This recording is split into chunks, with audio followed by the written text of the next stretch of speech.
Welcome to Breaking News on Breakaway USA, where we shatter the mainstream narrative by giving you insights into things the media will never show you. If this is your first time tuning in, thank you. We're going to highlight stories that you need to know about. And if you're a returning viewer, thank you so much. This is why we do it. My name is Fabian Garcia, and alongside me, we have Mr. Kevin Fairs and Hello. Mr. David Kate. Take it away, What's David. going on, guys?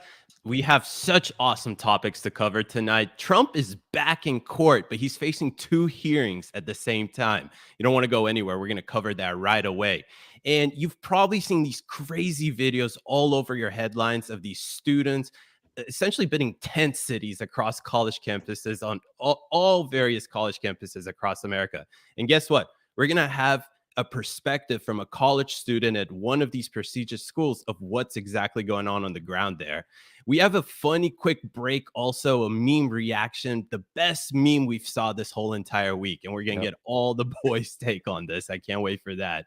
Trump is up big, although he's facing trials and everything like that. He's up big across battleground states, and the polls are showing exactly that. But there's some suspicious anomalies that we're going to have to update you about on. And of course, we're going to have Kev's quick hits. Oh, yes. Kev's quick hits. Kev's quick hits. Fellas, before we start the amazing show, how was your day? How's the week so far? Man, I'm ready for Kev's quick hits. It was a big hit last time. But we have a lot to get through before that. I sprained my ankle yesterday, but don't worry, everybody. I can sit and do this show, so we're still going to get through everything here. I'm guessing you're not going to be like jumping up and throwing your chair all of a sudden, though. I don't know. If I get pissed off enough, then maybe I'll have to put myself through the pain. We'll see. But let's get on into this first story here. Trump, New York trial testimony resumes as the Supreme Court hears immunity arguments. So this was making big headlines this last week because, in the last few days, because Trump was not allowed to go hear the Supreme Court's oral arguments about qualified immunity for presidents. So basically meaning that in some way because he was president, he wouldn't necessarily be able to be charged with some crimes that he's currently charged with. And the Supreme Court would decide on the constitutionality of that argument. And the judge in New York didn't care. She said, you still got to be in court for this. You got to be here. You got to do this. And he ended up getting a really wild response. Former President Trump faces day 7 of his New York criminal trial today as witness testimony is set to continue. Judge Juan Merchan may also issue a ruling on Trump's alleged gag order violations, which is another thing that's been trending. People have been saying that Trump might be going to jail because he's violated a gag order, basically saying that Trump isn't allowed to speak his mind on things. The Supreme Court also heard arguments, as I mentioned, in Trump's presidential immunity case in Washington, D.C., and that case is now adjourned and will be brought up again on May 9th. So we still have a little bit of time. Trump made a surprise visit to supporters at a construction site in Manhattan. We're going to talk a little bit about that. But first off, with just these cases, boys, what are your thoughts? Well, nothing new, right, Fabian? Go ahead. Nothing new under the sun. No, this is just a continuation of what they have been doing to him time and time again. And, we've said this so many times, and it's starting to spread everywhere, that people are smart. They understand what's happening. I think last week I was talking about even, you see a lot of Black Americans who are starting to support Trump now. And when you throw when you throw everything that you have at your disposal using lawfare, Black people, for the most part, grew up saying, I know when the man wants to stick it to you, they'll throw everything they have at you. And they have, they want to fight against the system. And now they see themselves in Donald Trump. And that's a scary thing for Democrats. It is. And we talked about this last week, actually, that a bunch of people, when they saw Trump's mugshot, that was the best campaign ad that no money could have bought for him, because so many people, especially the minority crowd, the one that make up all the Democrat vote at the end of the day, they love that. They feel the same type of grievances. They feel resentment. So when they see that, they're all fired up. They want Trump. And I don't think there's any more evidence than the fact that when he goes to like Harlem, for example, like we saw last week, he's getting massive support to the point of where now he's thinking about possibly even winning New York. So it's crazy. Like let them do that. Let them continue doing that, because I think that is the best thing that the Democrats can continue doing until November. It's just continue prosecuting the dude, and in some instances it's actually persecuting him. I know that he was in court this week, actually, or he was the Supreme Court was hearing arguments regarding presidential privilege, the immunity regarding while president, should you be immune to all of that stuff. So I don't know, guys, what do you think? Should the president be immune from anything, or what?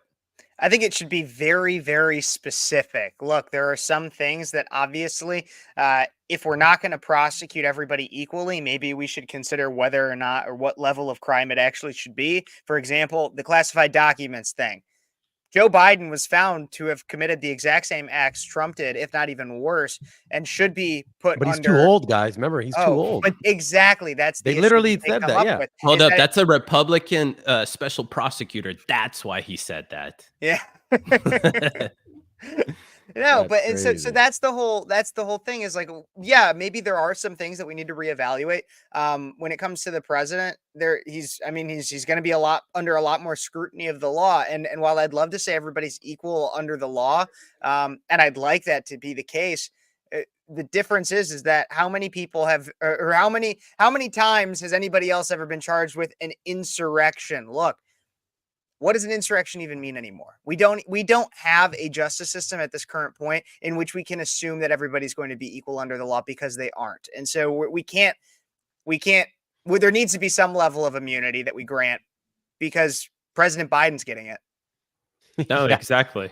Yeah. And here's the thing is, Fabian, I'll just be real quick with this. No. I think that I really hope the Supreme Court rules against Trump, because if they say that, no, you're not immune to everything that happens while you're president, that really opens up the door to a lot of ex-presidents like Obama, for example. A lot of people know this, that he like drone bombed U.S. citizens in Syria and Yemen, right? And extend that to George Bush, extend that to Clinton. I mean, guys, this is almost perfect. They're like, I don't know. Well, I really hope that. And just today, I was listening to, I don't know who from the federal government argue, I believe in front of Brett Kavanaugh, about the drone strikes that Obama had done. I believe, and don't quote me on this, but I believe he said that it doesn't count as murder because he wasn't there, because it was separated by thousands of miles. Somehow he's not responsible for it. So wait. So then what was bin Laden? Then was bin Laden not responsible for the 9/11 attacks because he was thousands of miles away? The logic of these people is going to get them. It's going to get them in a deeper hole than they already are. I mean, the fact that they're trying to change the meaning of everything right now and go through a communismification, I'll call it, of language, is exactly why we're here. And I mean, you're starting to see that the contortions that they've been doing with words is starting to get them in trouble as well. Like Absolutely. you guys were saying earlier, I mean, they literally distort words now. They change the meanings of them. They say insurrection. The media's probably said insurrection more in the last 2-3 years than they've ever said since the media's been around. And that's how they create certain meanings for words, because we all know that an insurrection is a well-planned essential coup. And there was nothing like that on January 6th. There was no well-organized plan.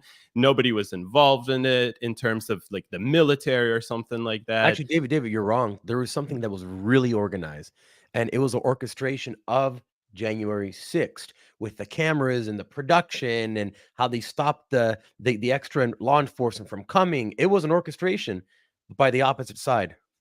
It was the show that the Democrats really wanted to show, and it was actually perfect. So you're right, Fabian. Yeah. Absolutely. Well, I even know that there was more to this story. I believe we have a video, and this is of one of the union bosses, and he was being asked a little bit about, because Trump addressed some union members outside of New York. He's been making this trial an opportunity to actually campaign a lot in the traditionally Democratic city and state of New York. And here's what one of the union bosses said. And once again, unions are traditionally liberal in and of themselves. And so to hear them talk this way about Trump is absolutely fascinating. Take a look and a listen. In the past, we are basically Democrats, all of us. And after what's happened the last 4 years in this country, Democrats are basically pushing everybody to the other side. We're a very patriotic group, and we love our country, and we want the best for America. We are tired of immigration. We're tired of our tax dollars going to immigration. We're tired of the crime. We need to put a handle on things in this country and bring it back to how it should be. I put out a poll in my union. President Trump is leading Joe Biden 3-1 on my presidential poll out of my 9,000 members right now. We are very tired of the situation with groceries, inflation, gas prices, illegal immigration, crime. We're living it every day in New York City. In the past, man, that is one guy I don't want to have on my side. He looks like a union boss with that trench coat and his New York accent. Oh yeah, get him, boy. No, absolutely. What do you guys think though about the idea that even the traditionally leftist or not even leftist, traditionally Democrat organizations are going more for Trump? Well, and that's interesting because Biden has been a massive union guy his whole life. His whole life, he touts unions love me, and now they're starting to break. And you know, the origination of the union, when I think about it, I think of New York unions, Boston unions. So if all these other unions across the country, and they are watching this, they're saying, wow, the OGs, the vets are starting to break. So it's gonna bring up talk, you know, at their meetings, and you know, come up with people with rumblings, and yeah, everything's horrible. Bidenomics does not work. So I'm excited that finally unions are breaking from their stranglehold of the Democratic Party. No, same here. And this reminds me a lot of what was starting to happen in 2016 is like, for example, Trump would go to Michigan and he would speak in front of a bunch of union workers and also the freaking executives of like Ford and whatnot. And he would literally tell them straight to their face, say, hey, listen, if you don't bring these manufacturing jobs back to America, you stop outsourcing them, we're going to slap a 25% tariff on you guys.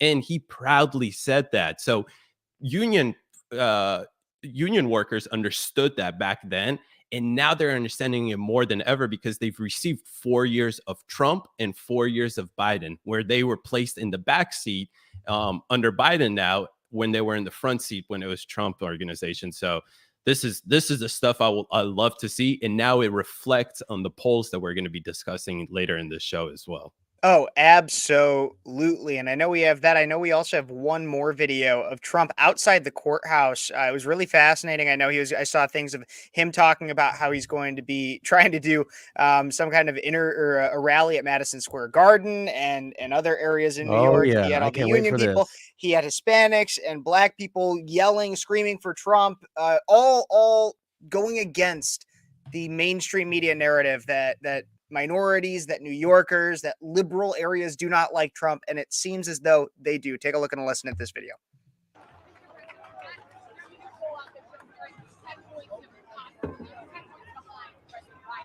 By the way, I never see him hold a microphone like he's going to hold it right now. In New York, I know, understand right? that we're leading in the country by a lot.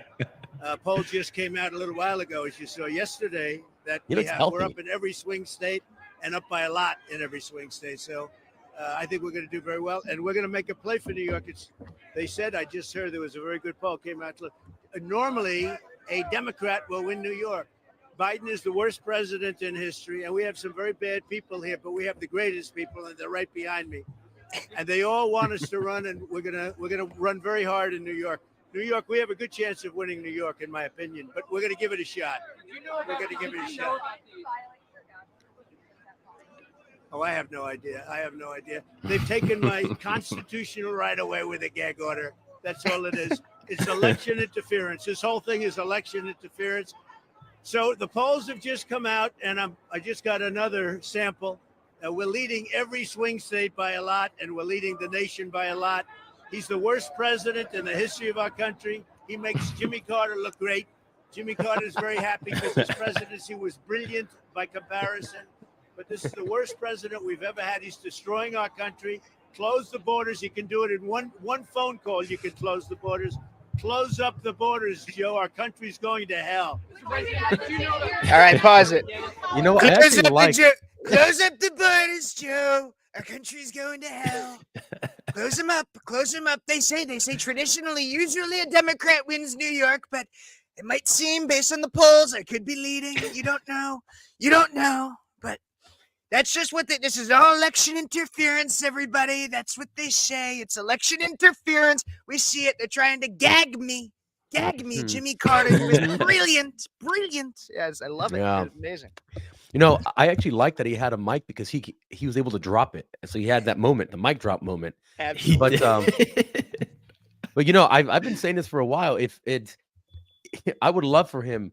That would be such a shocker to the Democratic Party, and not even just to the party, but people seeing this. If he did show up to Madison Square Garden, pack the place, the most iconic arena in the entire world, besides the Roman Coliseum, in my opinion, if pack that place up with people from Harlem, from Bronx, from everywhere, that would be the biggest fu to everyone. That is, trying to make him go away for life, 700 years or something like that. Like, oh my gosh, come on. I hope he does it. Absolutely. Thoughts, David?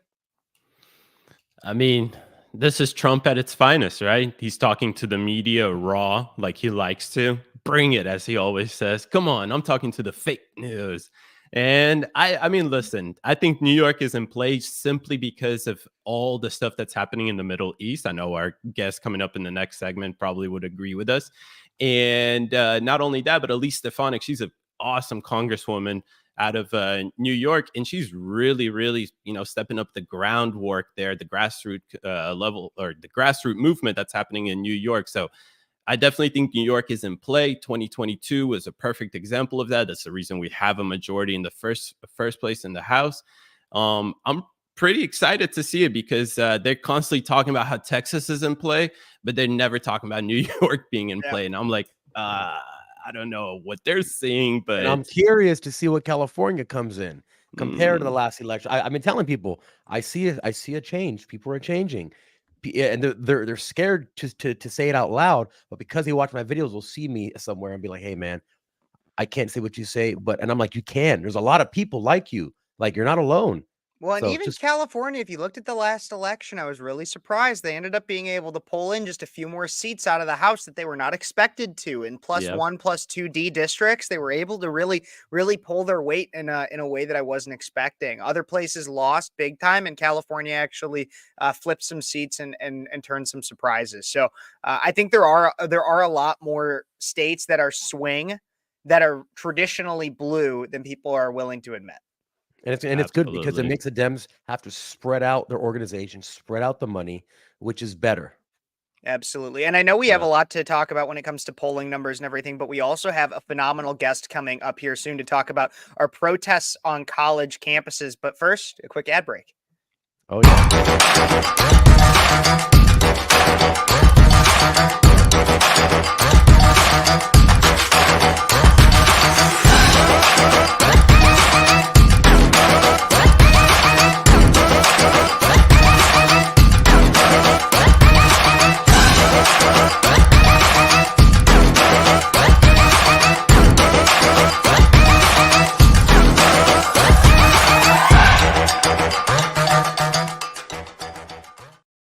And shout out to our sponsor, Freedom Water, amazing company. They have an incredible product. This water says this water hasn't been indicted yet. Funny because we were just talking about Trump. But what they are is they're more than a water company. They're a movement that's fighting for freedom of speech. So you'll see it all over the branding. We work very well with them. We can say whatever the hell we want, and they love it. But the water tastes really good. They have this really unique purification process that includes reverse osmosis, O3 ozonated infusion, and ultraviolet water filtration. So make sure that you check them out, support them. They support us. Let's all support each other. Make sure you go to freedom20.com/USA, and you'll see all of our beautiful pictures on there as well.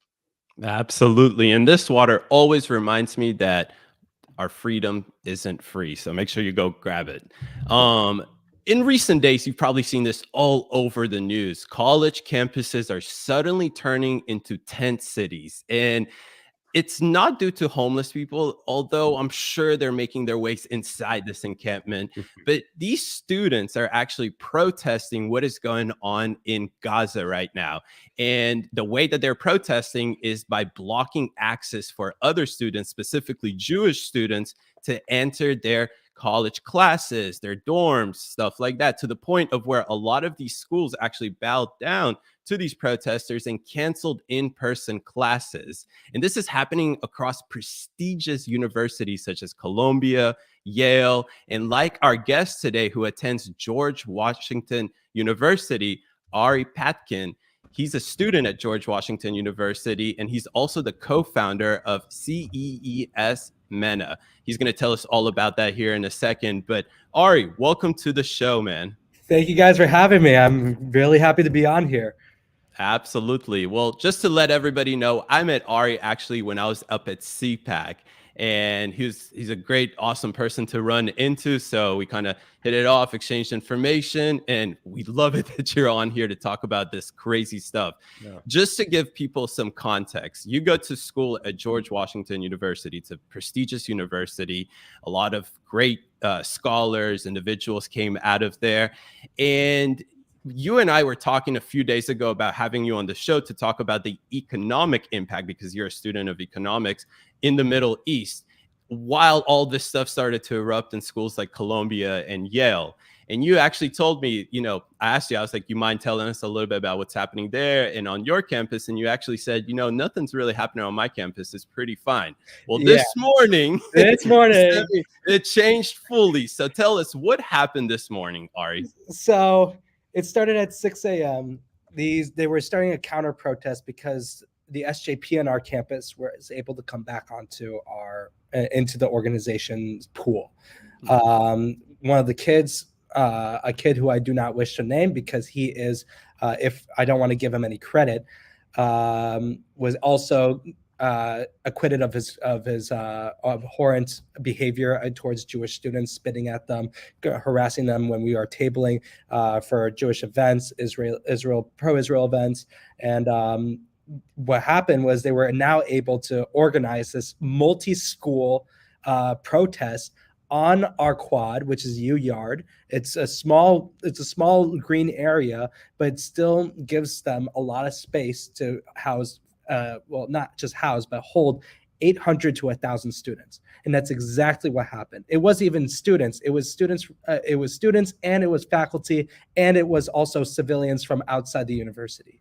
And they all coalesced together. They brought in tents. And they started harassing students. And the law school had to move all of their testing, their final test exams, away from the real law school into other locations, into undergraduate classes, et cetera, et cetera. That is absolutely terrible. They have been annoying us. I had an exam right near them, and I had to leave, and I had to try and go around them. It was disgusting to hear some of the things that they were saying, such as "Go back to 48." We're gonna go back to 48. No more Israel. Intifada, and that's just that's calling for the death of a lot of my family members who are in Israel right now, and a lot of my friends who are fighting in Israel for the protection of the state. Wow. Ari, do you feel like these people on campus, do they all look like they actually go to the school, or do you see some characters that obviously are too old to go to school or just too organized to be a regular student? It was way too organized. They had a food area. They had an area in which they had like a medical tent. Wow. They had a poop tent. So they were pooping in the area. They closed off thankfully the university closed off all surrounding buildings except for the Western Market, which is an open public space where people can buy food, eat, go to the bathroom. Wow. But they didn't even go into the Western Market. They just went there and did their duty. And then, I mean, I saw there was this one couple with a kid. There were multiple people with kids coming in and protesting with the group. One of them was like a couple who are pastors, and this little 6-year-old, it has to be 6-year-old girl, just coming in. I told her straight to her face, "This is child abuse. What are you doing? Why are you bringing this kid into this area where there's potential danger of the police coming and arresting everyone," which ended up not happening. And thankfully it didn't happen, because then the children would be in serious danger. But still, why would you bring a kid to a protest like this?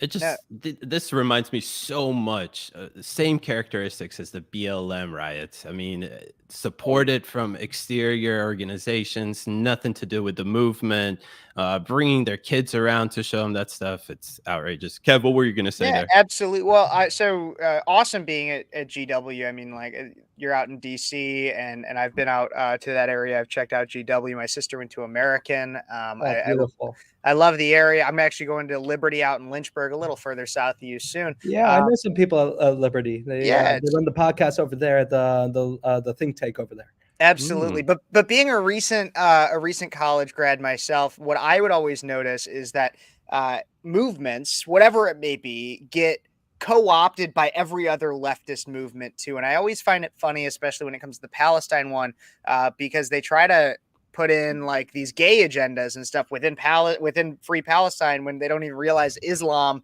hates gays. So do you notice that on your campus? Are they infusing these other agendas and everything? Of course. Yeah. There was this one kid who was in a LGBTQ plus fraternity, and he was wearing a keffiyeh and doing the SJP stuff and doing all like the protesting. And I saw him at the protest, and I'm just sitting there. And we have a saying in the Jewish and in the pro-Israel community, and just like in the people who understand community, that's like saying chicken for KFC. Yeah, exactly. For Thanksgiving. I've seen that one. Yeah. So I mean, and then the other intersections come into play here. So there's a lot of there's a lot of communists. There's a lot of communists in the area who are just pro this movement because they feel like they're oppressed as well. And then there was this one sign that I saw where it just said "Stop killing Black and brown kids," and I was like, well, what? I don't think Gaza, Mizrash Hashem, I don't think kids are intentionally trying to be killed. But I think that was just a generally towards police officers rather than the actual situation. That's what we were interpreting. Wow. I don't know what she was interpreting.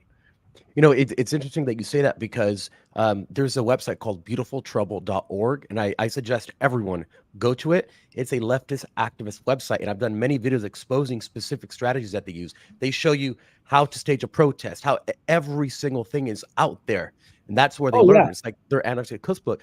And one thing they say is something called faza'ah, which is they take advantage of any situation to get communists in and to get communists and to recruit in any issue.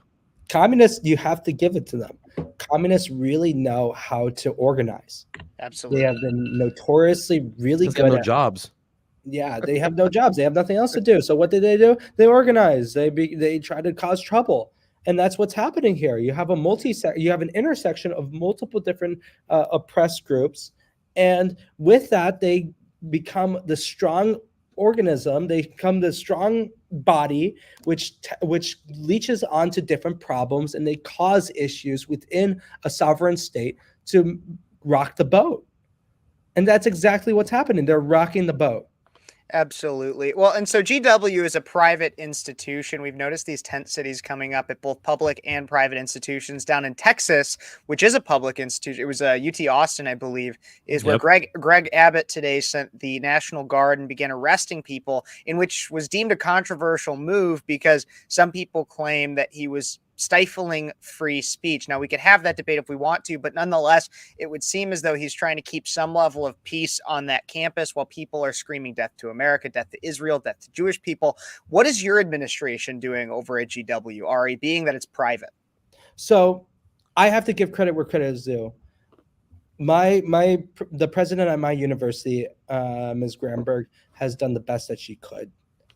She has to deal with Qatari money. She has to deal with different individuals like who are in her ear, but also outside, and also catering to the students as well.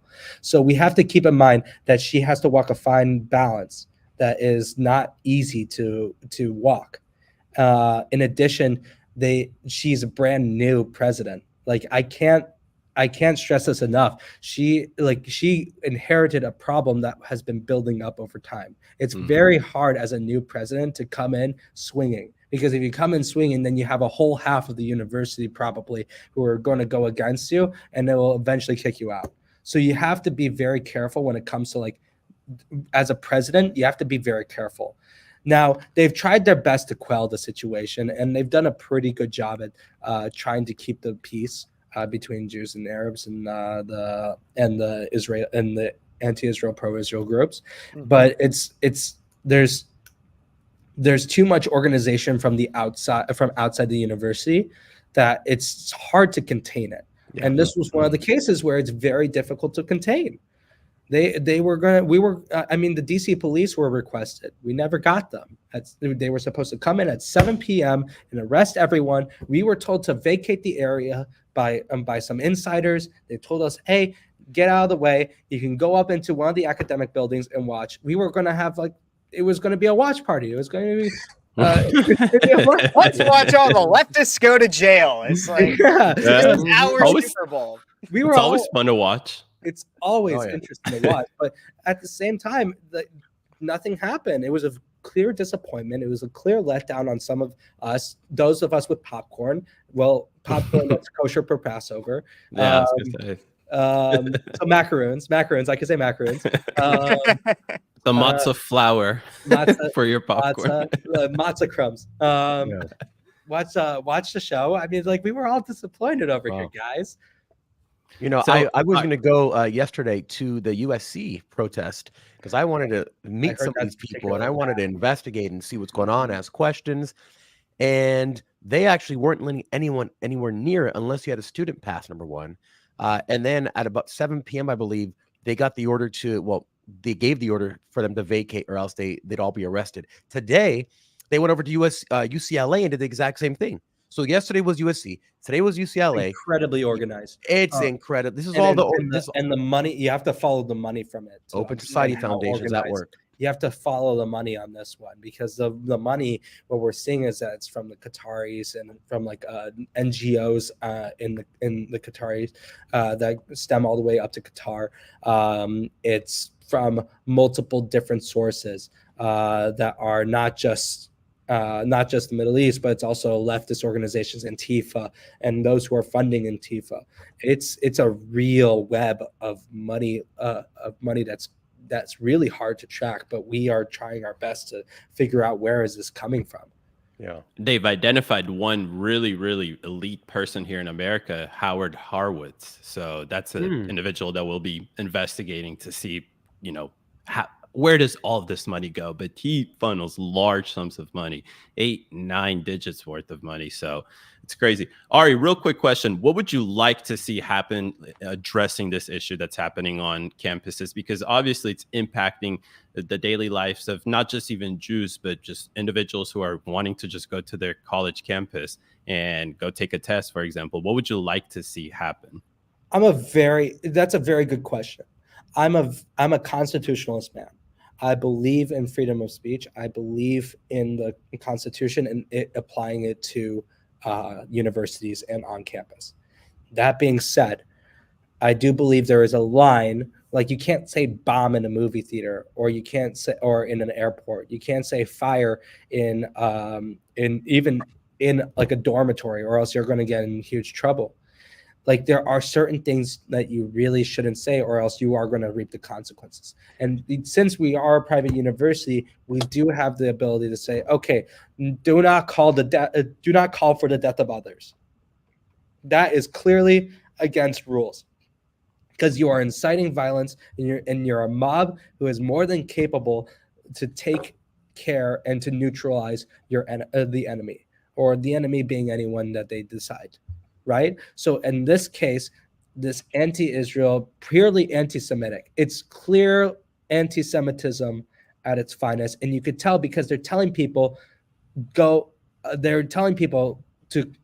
kill everyone and to reinvade Israel, to go back to 1948 borders. I mean, I think I sent you a video, on them literally shouting, no more Israel, basically. Let's go back to 1948. It's crazy. The videos you were sending to me were absolutely wild today. And it wasn't new because I just saw them in Columbia, Yale University, in Houston, University of Houston, everything. So it's absolutely crazy. We have a video that is just circulating on Twitter, so we can play that just to give people a good idea of what's happening if they haven't seen already. Well, there's a little add-on. Screw that. This is also happening all around campuses, I guess. A lot of advertisements. I wanted to ask real quick, if I don't want to be debating or anything necessarily, but just with the idea of anti-Semitism. Look, and like you said, there obviously is a line in free speech, but and nobody should be calling for the death of others. But technically, in and of itself, anti-Semitism isn't illegal. What's the line? What is okay to say on a campus? What shouldn't be okay to say on a campus? In your opinion, in your view, because just as much as anything that's short of calling for physical harm, in my opinion, because if you are calling for actual physical harm, then there's a problem where people may enact on it. Mm-hmm. A direct call to violence. So if somebody went out, and I just want to be, because this is the thing, is like everybody, just as much as I have a right to go on campus and say a man is a man and a woman is a woman, and you can't change that. If somebody dislikes the Jewish people and goes out on campus and says, I dislike the Jewish people, they're free to say that. Yeah. No, they're free to say that because it's their First Amendment right. And it's my First Amendment right to tell them to shut the fuck up if they want. I'm sorry. Absolutely. My language. Yeah, it's my First Amendment right to argue with them. Mm-hmm. But then there comes to the point where it's like death to the Jews. Yeah. Right? Yeah. Like death to the Jews, death to Israel, calling for intifada, which is a call for violence. Because the intifadas, if we look through the history books, are the times in which Palestinians and Palestinian terror organizations were coming into Israel, suicide bombing, stabbing, and murdering Jewish civilians. It wasn't even not even just Jewish civilians, but Arab Israelis, Bedouin Israelis of all creed and color were being killed. Mercilessly. Yeah, they don't discriminate. I lived through the second wave of Intifada the second Intifada in Israel. I was born in 96, moved to the States in 04, lived in Jerusalem, so I actually experienced that. And when I hear students chanting that, are you kidding me? I mean, regularly buses blowing up, regularly pizza shops blowing up. That's what they're actually calling for. So I think you're absolutely right, Ari. There's a fine line between what you can say and what you can't say. And in no way, shape, or form, as us conservatives and free speech advocates, it doesn't step on the line of your freedom of speech or your First Amendment when we say things like that shouldn't be acceptable on college campuses. Mm-hmm. People are okay to insult me if they want. That is their freedom to insult me. That's their freedom to judge me. That is their freedom to have a prejudice against my identity as a Jew. Yeah. What's not okay is calling for others or even hyping themselves up in some way, shape, or form, through loudly calling for the death of my of my friends, my family. Essentially, what it is, the Jewish people. Yeah, and I want to thank you for being so, out front of this issue and coming on and talking about this stuff, because to get it from firsthand to someone who's there, literally today, watching this happen, it doesn't get any fresher than this. You can watch videos on YouTube and stuff, but to have you on here talking about it, it gives us a whole new insight into exactly what's happening on these college campuses and who is doing the protesting. So I want to thank you for coming on, Ari, and giving us that amazing information. That was great. My pleasure. Thank you guys so much. We appreciate it, Ari. Thank you so much, Ari. Yeah, definitely, man. And next up, we have some battleground polls that we are going to be going over right after this very quick commercial. Blah, blah, blah, blah, blah, blah, blah, blah, blah, blah. What are you talking about? Here, have some freedom to up. Now, the Constitution is awesome. That's what it is.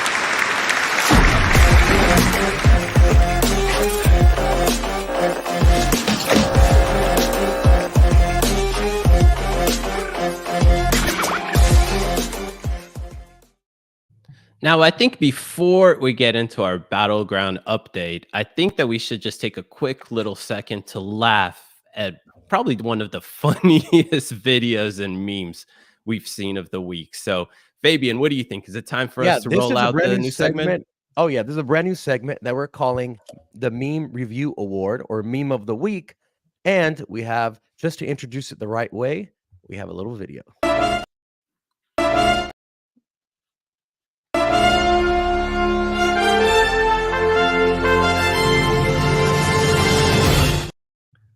I think it's a meme in and of itself that it took like 3 tries to get it to play. Well, that might, boys, have to be the actual intro for the segment that we do from now on. We might have to clip that and actually let that be the thing. But That's welcome amazing. to the meme of the week, right? And so let's go ahead. Production Cody, please, let's put up this video up. Yeah, and this was posted by Furious Patriot, who is a great Instagram page, posts a lot of great information. Let's go ahead and check out the meme of the week. 4 more years. Pause. 4 more years. 4 more years. 4 more years. So if you don't know what had just happened, he literally read the teleprompter word for word, but he accidentally read the word pause because he had to give time for the people to start chanting. If it wasn't coordinated enough, they had pause because he was going to have to stop and shut up and let the people do their thing that they were told to do, and he botched that one hard. Yeah, really. I mean, it's a lot of people were, I thought it was hilarious. People were comparing this to Ron Burgundy yesterday when he said, go F yourself, San Diego, and everything like that, because he just reads the teleprompter. And it's really a sad state when we have a president of the United States who can't even understand a cue on a teleprompter. And it's not because he's like sleep deprived from working so hard or anything like that. No, he gets plenty of sleep. In fact, it's probably close to like 17 hours. And he takes vacations for like a half of his presidency. There's no reason why he shouldn't be able to understand that when it says pause on the teleprompter, you're not supposed to read it. He's literally turning his brain off. Here's what's happening, everybody. He goes up onto the stage in front of people that he's hoping will vote for him again and that are cheering 4 more years, which, let's be honest, if we even know the pause is planned, then how do we not know that the 4 more years that's being cheered is not also planned? Or that every little, that's what we're basically being exposed to here. That's what people aren't understanding. People are sitting back, and yes, it's a meme of the week. It's funny. And it's fun to laugh longer, but let's look at the implication of this. What we now know for a fact is that pretty much all of the Biden rallies in which tens of people show up, they will have. And he didn't misspeak. He literally meant tens of people. Exactly. Tens of people will show up, and all of them have been given specific instructions. I wonder if they get cheat sheets just like Biden does, where it says at this point, when Biden says 4 more years, you repeat after him and you say 4 more years. They probably are reading it and doing it exactly because it is all planned to a T, and Biden let that slip, and he has let it slip. We've known every single second we are shown how. Well, just like every time there's a press conference or like a rally and Biden's there, actually all the politicians do this. There has to be in the back holding a sign, a black person, a white person, an Asian person, a baby, and like parents, just to show that they're so diverse. I mean, politics, it's all a stage. It's the world's biggest soap opera, and everything is planned to the T. When you're at this level, every single thing, like the pause, is pre-planned. So it's up to people like us to bring about people watching the stupidity and realizing it, breaking down that fourth wall and say everything that you pretty much know is a lie. So let's think critically on how to change things from the ground up using critical thinking. You're mostly right, but that's the thing about Trump, though. On the other hand, is that like Trump just gets out there and he says whatever the hell he wants. That's why people like him, because he's real. Because he is real, and like that's the teleprompter. So love or hate, like that he says some things that might be considered rude, mean, or otherwise just not great.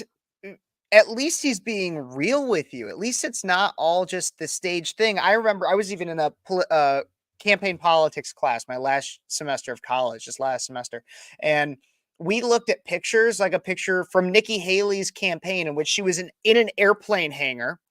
And she was giving like doing a rally in an airplane hangar, and the pictures that were posted in like the New York Times and the Associated Press made it look like there was this massive crowd of people with her on stage, and they had them all surrounding her. But then you actually looked at it, but then they had pictures from the surrounding event, and it was maybe like 50 to 100 people. There wasn't a bad turnout, but you could see how empty the airplane hangar was, and it was just generally generally lying to the public. It made it seem, and that's what they will do. And I'm actually really excited. I'm about to start reading a book that talks a lot about this, Fear and Loathing on the Campaign Trail from 1972. I know that's a massive tangent, but everybody, you should go. I've heard great things about it. I'm so excited to start reading it. Everybody should go check it out. Crazy. Yeah. Meme of the Week award, David. Right Meme there. of the week. I know that was fantastic, and like you guys were talking about, this is all staged. Obviously, I mean, at the end of the day, nobody's over here screaming 4 more years for Biden, unless he's cutting them a big payout out of this. But I mean, I'm sure it's I think actually that's a bunch of his donors. So, or maybe it could just be AI. Like they literally could have just put that in there with AI. Well, did you hear about this? There was a local official who had this crazy tape come out, and he was being super racist about all this stuff, and it comes out anti-Semitic. He was literally anti-Semitic. Every protected class. He was like those darn blacks, those Jews, all of them. And it was the guy that used AI. This guy used AI to generate all that to try to get him in trouble. He was a white principal of a school. Yeah. Oh my God. And a black staff member who had been fired. He was like a black athletic director. And the AI came out like months ago, and like there was an internal investigation. The FBI got involved, and then the FBI found that the tape was totally fabricated. Well, I mean, and you have to realize, like, who in the right mind just throws everybody under the bus and talks smack about everyone just so casually. Like it's very rare. I've never met anyone who just talks so bad about every single race, one after one after one after. Like, come on, they're all terrible. I hate all of them. Yeah, the blacks, the Jews, the gays, the whites, all of them terrible people. Yeah, that's Kev for you. Well, I think that does it for Meme of the Week. Quick, nice little segment right there. All right, fellas, let's get into Trump smashing the polls right now across all battleground states, which is just awesome to see in general. So this is a poll from Bloomberg Morning Consult, and it shows us really all the battleground states. And guess what? Trump is up on them tremendously. So North Carolina, he's up 10%, Wisconsin 4%, Nevada 8%, Arizona 7%. That's crazy. Georgia 6%, Pennsylvania pretty close there, 1%, and then Michigan is holding off for Biden for now. He's up there on 2%. But fellas, look at that! Look at that beautiful chart at the very bottom. Can we expand on that picture? That is wild. Look at that. Oh, that's beautiful to and that's see. Bloomberg that's reporting that too. That's Bloomberg, right? That's why. Look at that uptick, though. Look at that uptick just from March. I mean, it's been hovering the highest has been 48, but this went. Yeah, wow, that's pretty interesting. And Biden flatline. Look at that, 43, 43, 43. His support's not going up, so he did bounce back from being like at all time. I think just since they started polling like approval rating, like terrible, like 32, 36%, something like that. I think he bounced back to like the low 40s, but that's about it. It's just plateau, which you really got to think about it. That means that even Democrats don't like what he's doing right now. I mean, it also shows that they're not gaining anybody. If it's still at 43, Trump's gone up 2%, and he has flatlined. So everything they're doing to tell him nothing's working. Well, there's another thing to consider here in the mix is that RFK Jr. and a couple other third-party candidates, but a lot of disenfranchised Democrat voters who are sitting there and being like, oh, crap, maybe I can't vote for Trump, but I definitely can't vote for Biden again. I'm not making that mistake again. I'm not Googling the next day after the election, how can I vote for somebody else? Which is funny. You guys have to see that there was a huge uptake of that about like a month after his inauguration. But yeah, all these people are voting for RFK. So that's a real big factor to consider here. Production, while we continue talking, can we pull up that 270 to win electoral map? Because I just want to kind of see it first. I love these things. I have so much fun with these maps. I know, right? So let's go in order because production, you can actually click on the state and then we'll fill it in. So North Carolina is up 10%. It's already highlighted red. Let's just go to Georgia. Georgia shows that it's 6% up for Trump. So can we click on that Georgia state? Might be able to do that. Right. Yeah. Right above Florida. Go down. There you Yep, go. right there. Okay, beautiful. So that's in sync. We also have Arizona 7%. So Arizona, yep, right by California. There you go. Right above that, Nevada Mhm. as well at 8%. Yeah. And if we hover to the northeastern states, we have Pennsylvania going 1% for Trump. It's the brown one up there in the Top right. northeast. Yep, there Yeah. you There go. you go. And well, we got Wisconsin. We don't even need any more because we already Yeah. crossed two. this. I'm willing to bet, if I were to stay with those last two, I'm willing to bet Wisconsin would go Trump. I think Michigan would probably go Biden by like a hair, but that's my guess. That's what I'm thinking as well. I mean, look, if Pennsylvania goes red, I think there's no way that Wisconsin doesn't go red. The only thing that doesn't have that relationship is Michigan. Michigan is interesting, especially because Yeah. of the large population of Muslims, and it also being actually the thing is though, fellas, too is close that to the Canada. union workers too close Yeah. to Canada, right? They're getting that garbage water, but Yeah. that socialist water in there. I know you don't But- have to get socialist water, though. You could always get freedom 2.0. Just so That's you guys right. know. That is true. Absolutely. Can we actually, just for a quick second, pull up that map again, production? Because I want to show you guys something rather interesting. So can we highlight Michigan blue? So if you just click on it a couple times. Yep, the one you were just over. Yep, perfect. And now go to Wisconsin and put that as blue. Or sorry, it's red. Yep, let's do red. Click on it. Yep, perfect. All right, fellas. We covered the battleground states, but a couple of weeks ago, we saw a pretty interesting story where there is a bunch of anomalies regarding voter registration in two specific states, Texas and Mhm. Missouri, right? You guys Mhm. remember that story? I do. Well, Oh yeah. the interesting thing about that, just to remind everybody, there was a large sum of social security checks because you can use your social security number to register to vote. But these were failed attempts to actually register because there was no actual valid social security or valid driver license, meaning this individual wasn't an actual US citizen that was qualified to vote. But there was, what was it, 1.5 million attempts in Texas and 250,000 attempts in Missouri. So let's just for a second just have a hypothetical here that Texas does go blue because of these shenanigans happening there. So let's mark Texas as blue for a Imagine second. if that happened. Imagine if that happens. And then let's also make Missouri blue. We actually don't even need to make Missouri blue because, No, because fellas, it's that- right there, Mhm. we already see how the Biden administration will stay in office because they crossed the threshold of 270.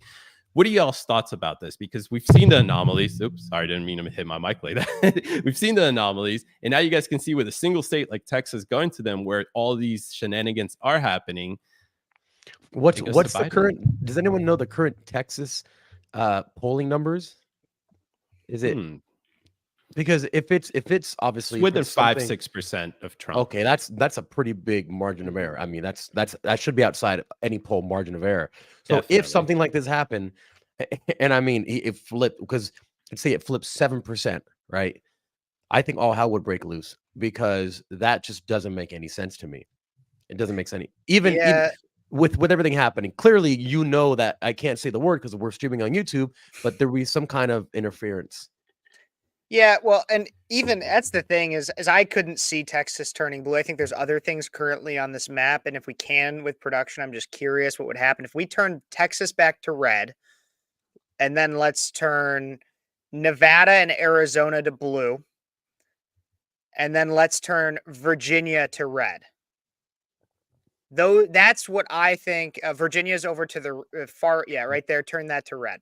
That is what I could also see happening. And so, like Texas, I don't think it's nearly as much of a toss-up. I think Fabian's right. It would have to be some level of cheating to make that happen. Big cheating, big the cheating. biggest you've ever seen.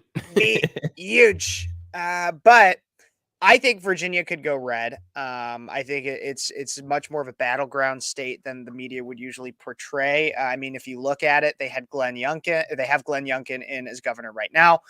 They had prior to that Ralph Northam, And Ralph Northam was the guy, of course, who famously said that you should just swaddle up a baby and consider whether or not you want to keep it after it's born. Then they quickly go to Glenn Youngkin, who is much more of a Trump candidate, ran an expert campaign. If you look at least in the past decade, how they've flipped, it's not quite a Florida in which it's turned into a solid red state, but it is also by no means anywhere near Democratic either. And as well as when it comes to Nevada and Arizona, if we look at just what happened with those in 2022, they were obviously not as red and solidly red as we thought. So Yeah. The only thing I would argue there real quick is that Nevada did actually elect a Republican governor. So that's one thing to consider in 2022, Lombardo or whatever. That's true. That's true. I was literally about to say that. Their senator failed, though, correct? Their senator failed, but and perhaps we can discuss this on another night. But majority of the people who failed were Trump endorsed candidates in these battleground states, specifically Nevada, Arizona, Georgia, Pennsylvania, right? So yeah, well, here's the thing is, so I go to Nevada, I go to Las Vegas every 2 weeks ish, right? Yeah. And 2 or 3 weeks I go there, and I have never in my entire life, I've been going to Las Vegas since I was 18. I've never seen the amount of reinvigoration of Americanism there that I've ever seen. It is becoming very conservative, and it's so weird because my buddy who lives there, I said, this is crazy to see. He goes, it's everywhere, man. American flags and stuff. So it's really good to see that. And I know it's been a battleground state for a long time. I think people are going to be very, very shocked at the outcome in Nevada because things are turning. Yeah, I really would flip a coin on Nevada. That was one I just wanted to see because I was like, I think Virginia will go red. If I was being generous to Joe Biden, what would happen if I gave him Virginia, or if I took Virginia and gave him Nevada? Yeah, the governor there, I mean, he has pretty high approval rating, if I remember correctly, and the famous Landon County case came from Virginia that essentially served led to the win of the governor of Glenn Youngkin there. But like you said, he ran a really good campaign there. He was like a DeSantis candidate, I would say. So it'll be interesting to see what happens, honestly. Any last thoughts about battleground states? I will say that I think what's needed in this country is a mandate, an overwhelming mandate. Just like I want to see Trump win by the largest margin since JFK or something crazy like that. That will send a strong message to the people on the right, and not even the people on the on the left, but not even people on the left, the people who are funding this stuff, that it doesn't make monetary sense to keep throwing money into this cesspool because it's not working. And I think if you have such a large mandate like that, the money will eventually start to dry up, at least for now. Absolutely. My last thoughts on it is I got a good buddy who lives out. He's a teacher out in Pahrump, Nevada. He's gotten very involved in their local Republican Party and stuff. And so as we get closer and closer to the election, he's definitely a correspondent we can bring on to keep up with what's going on in the battleground states. Great. Oh, that'd be perfect. Get the insights of what's happening on all the way down to the grassroots level. Yep. I love it, fellas. Well, as you guys, everybody that's watching, we always update you on battleground polls like this when stuff like this happens. We do this at least on a monthly basis. So come on back. Make sure that you're always watching this show and for more updates, because we know things are constantly changing with these polls. Absolutely. So, fellas, what do y'all think to wrap up the night? We'll get Kev's quick hits. Let's do some Kev's quick hits. Let's do it. Boom, boom.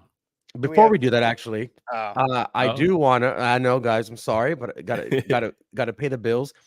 I would like everyone to make sure that you join us over on Telegram for our uncensored news group, because it's incredibly important to get news that you don't see on the mainstream media or that you miss because your life is busy and you're trying to battle Bidenomics. You're trying to survive in a marketplace where it's not meant for you to succeed. So on our uncensored news group on Telegram, we post news all day long. You can keep up with what we're doing.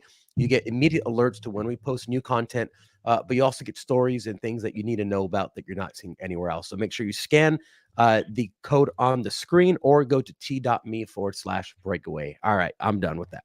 I do want to say too real quick. And with that too, I know we talk about Freedom 2.0 a lot. They got this new thing called the water cooler as well, which is kind of similar a right. little bit to our Telegram. It's about joining the conversation. Freedom 2.0 has been doing a lot of work. They recently got signed with Turning Point USA as well. So they Yeah. work with Breakaway USA, Turning Point USA. I believe they're also getting handed out at Trump rallies and stuff too. And so if you want to be a part of on the ground floor of their movement and you want a chance to win merch and stuff, you can go to their water cooler on their website, freedom20.com. You just make a comment like, oh man, like I love freedom, I love Trump, I love whatever. And then you'll get a chance to win merch and stuff too. So you can go check out their water cooler. It's kind of similar, like I said, to our Telegram. You got a lot of different, I think there's different quotes and stuff from us and other people on there as well. And you can comment on their different slogans. So very, very cool. Check it It's out. awesome. And to see what our favorite picks are, make sure that you do freedom20.com/USA. That's right, baby. USA, we have baby. the /USA. Darn tootin'. Thank you, Freedom. Darn tootin'. All right. all right. Cubs quick hits. Let's do it.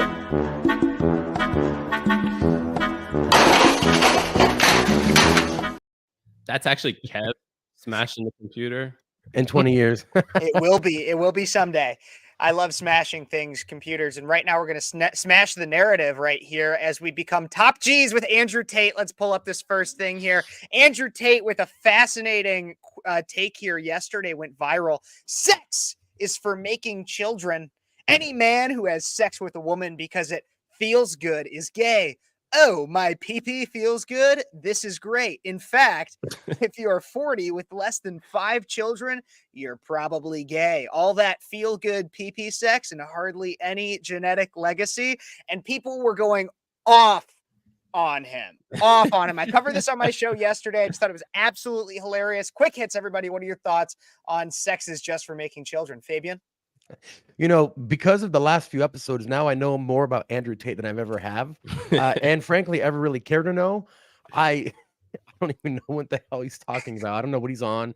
I don't know which Romanian police he's fighting or which case he's fighting now. It's just, to me, it's clickbait. I mean, it really doesn't tell me anything. If sex feels good, you're gay. What? I don't get it.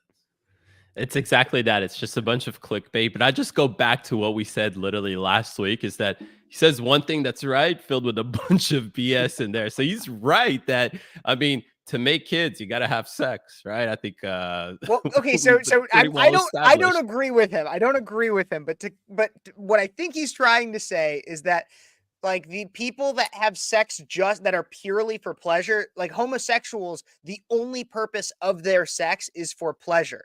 And so if your sex is not for making children, he's trying to say that all sex that is not for making children is inherently gay, which is not true. That's not, I mean, you can also have it.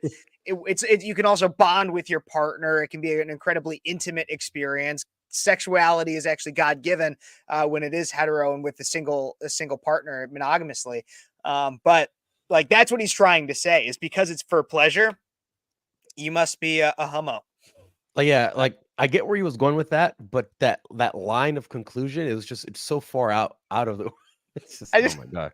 I don't like it. I don't like it. It's discriminating against all types of sex because all sex matters. So that's right. That's just my conclusion. All sex matters. Starting to sound like a liberal there, but not quite so big. And if you want to talk about somebody who's big, our next quick hit is about Chris Christie.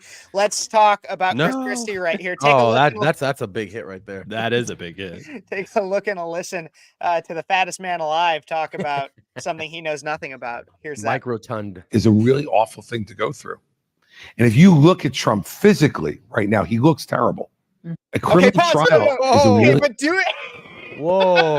Okay, no, but Cody, producer Cody, make sure that when we pause and we look at Chris Christie, keep him up on screen and go into when he's zoomed up. Like, the awful thing to go through.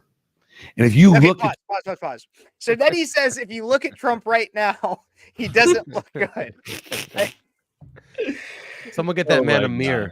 He looks terrible. That's what Chris Christie, this man right here who's like slouched over in his seat, is look at that posture. 150 pounds overweight and is also.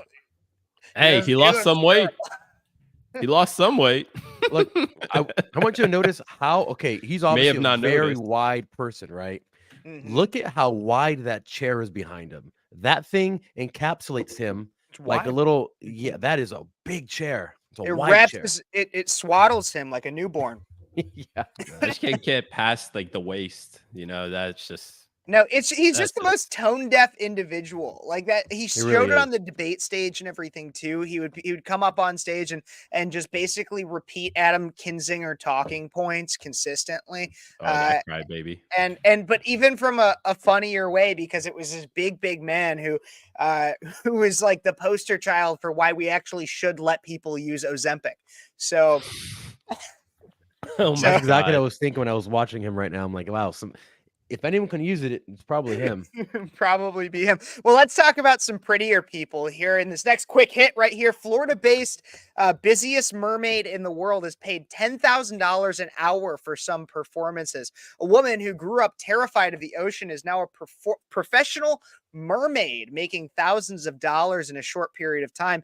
El Jimenez is a 34-year-old mermaid originally from Puerto Rico, and Leonardo DiCaprio said she was 12 years too old to perform at his birthday party because because she now lives in Miami and performs as a mermaid act for a living, telling Fox News Digital that she can earn up to $10,000 an hour for some events. She claims to be the busiest professional mermaid in the world, sometimes with triple bookings a day. She said, quote, "I took 3 months of swimming lessons, then went on to get my scuba cert and lifeguard cert. And now she makes anywhere between $500 and $10,000, minimum $300 an hour." I there a didn't video? know people. Yeah, is there a video? That's what I was gonna I say. think, sorry. yeah, try to play. I think it might have an ad or something, but it should Beautiful play. ads. We get a guy ad blocker. Ad. Oh Yeah. my God. God. All right. Remove Well- it. Let the ad play. Oh, David just went bar. He barred us. I think he didn't watch the ad enough, and they got mad at him. Yeah, I guess he didn't watch the ad enough. But I can actually probably find a picture of this that we can pull up real quick. But Fabian, real quick, would you be a mermaid? Would you be a mermaid for that? I would be a merman. A merman. You ever see what's the movie with Ben Stiller? Zoolander. When he's like his dad, he's like, "You prancing around like a mermaid." He goes, "Merman, Dad." Merman. Merman. Producer Cody, I just put it in the private chat. Pull up this picture so we can take a look at this woman who gets paid way too much to swim. My thing is that I didn't know that there's like a fetish for mermaids. Apparently, like what a bunch of rich dudes are willing to pay thousands of dollars an hour. Apparently, for now it makes sense. I guess all I needed to see was this picture. Can we And zoom in now on it this? In this picture? suddenly all makes sense. Try to click on it. I think you should be able to click on it, Cody. There you go. Yeah, you could take a look at this woman who gets This is paid. This is like Only Mermaids. Like I- this is Mermaids' version of OnlyFans. Jeez. So she goes to these events, but what I'm wondering is who other than like you there's two types of people that I could see paying for a mermaid at their party of whatever kind, and that's like a 10-year-old girl for her birthday party or younger, for somebody, and that's got to be like a very wealthy parent, or an incredibly pretentious individual to where having like butlers and waiters wasn't enough. They're going to have these performance artists. This reminds me of so when I see things like this happen, the thing is, I'm sure in the very beginning she wasn't earning 10K, right? I mean, obviously not. Maybe once in a while, but the fact that she said that and she branded herself as someone who charges those exorbitant fees, now I'm sure she's all over social media. And now people actually pay it because they want to have the mermaid from social media in their party, so everyone can say, "Wow, you're so cool! You got this mermaid." The same thing with the Salt Bay guy, right? Like, why would you pay $200 to go have a guy pour salt on your steak? It wasn't because the salt tastes that good; it's because you wanted to take a picture and be cool. So it's one of those cultural things that gets hot for a while, and then just like the Nurse Et guy, it kind of fades off. Especially when he got $10,000 for an overglorified photo booth. I don't think she's getting paid. She's not getting paid that. Maybe every once in a while. She But says That's what Yeah, she well, says to yeah. Fox Business. So I don't know, Mhm. but let's get on to because we got to make sure these hits are still quick. So quick hit number 4, TikTok has promised to sue over the potential US ban. What's the legal outlook? We don't know, but as you guys might have heard, TikTok's parent company, Byte, whatever, I don't even. ByteDance. Has now threatened to sue because President Joe Biden signed into law that if they do not sell, they will be banned in the United States, all for claims regarding national security due to their ownership from the Chinese Communist Party. What are your guys' thoughts on the TikTok ban, on the chance that they might sue? I even saw another headline since I prepped this that said they would rather have TikTok banned than sell, was another thing that I heard. So what do you guys think? This is interesting Mhm. because they're fighting back. And it's going to end up in a Supreme Court, maybe. The Supreme Court has had a busy year. It's like they're the parents and everyone's like trying to figure everything out all over again. Like people just can't be normal. They got to go to mom and dad and say, "Hey, can you make a decision on this for me?" Mm-hmm. It's going to be interesting because they got that Chinese money too, so they'll spare no expense. Absolutely. David? To me, it's just funny that Congress was able to do this so fast, so quickly, address this such a terrible issue, and they still can't address the border. Like a real invasion, a real threat to our security is happening at the border, and Congress can't address that. But within a matter of like that, they can address banning TikTok, and it makes me a little bit more skeptical about this actually, because it's like, okay, I understand the CCP influence behind this and the demoralization that it has on our current society, but at the same time, why is Congress suddenly so involved in this? I mean, in a sense, I'd want them to take action, but telling me that they all of a sudden all agree on this kind of makes me suspicious. So to me, knowing what I know about the intelligence agencies, to me, it would kind of make sense with all the influence China has over politicians. Why would they vote against this? To me, a logical line of conclusion would say the intelligence agencies wants to force a sale so that they can inherit and sell it to Microsoft. Then the intelligence agency has their tentacles in it. Now they control that data. I think that is what the game plan is, because why would all these politicians who are owned by China vote against China? The only person they're scared more of than China, as Tucker Carlson just said on Joe Rogan, Joe Rogan, is yep. the CIA and the FBI. Absolutely. Well, and I even wonder too, I'm skeptical of this decision. Originally, I also thought TikTok should be banned because it makes sense. Okay, it's owned by China. They're collecting our data. We don't want another another country, especially one that's that's so adversarial like China, to have our data. But I also wonder if that's a national security threat. What about the hundreds of thousands of acres of farmland that China owns, or the Confucius Institutes on our public universities that China funds, or the plenty of other ways in which China has created influence over American businesses, over American land, American agriculture, American mines? Why is it that it's just TikTok? Why is that the one that we're focusing on? I don't know. Is Eric Swalwell just mad because Fang gave him bad head? I don't know. But that's my thing, is why is it that like you said, David, why is that become our number one priority? But we can't answer that in just a quick hit. So last one here, and I think this one's pretty flippin' funny, is for the final quick hit. We have a drag queen who is making political statements at Drag Queen Story Hour in front of children, and I think we got a song to sing along here to. Let's hear it. Free Palestine. Can I hear that? Free Palestine. If you're a drag queen and you know it, shout Free Palestine. Are you kidding me? You know it and you really want to show it. You're a drag queen and you know it, shout Free Palestine. Woo! Look at that flag on the bottom right. That was that not the minor attracted persons flag? Oh my God. Is it the pedo flag? Do they have a pedo flag there? It looks like it. The map one. Mop or whatever it's called. Oh my God. What weak parents. All these parents are weak. Horrible. So if fellas. you're a drag queen and you know it, Free Palestine. It doesn't even make any flipping sense. That doesn't make any sense. Wait. It does. They're saying Are you kidding me? They're saying Free Palestine from Hamas. you Well, okay, but if Yeah, they never said free it from what. No, That's a very maybe- valid point. maybe from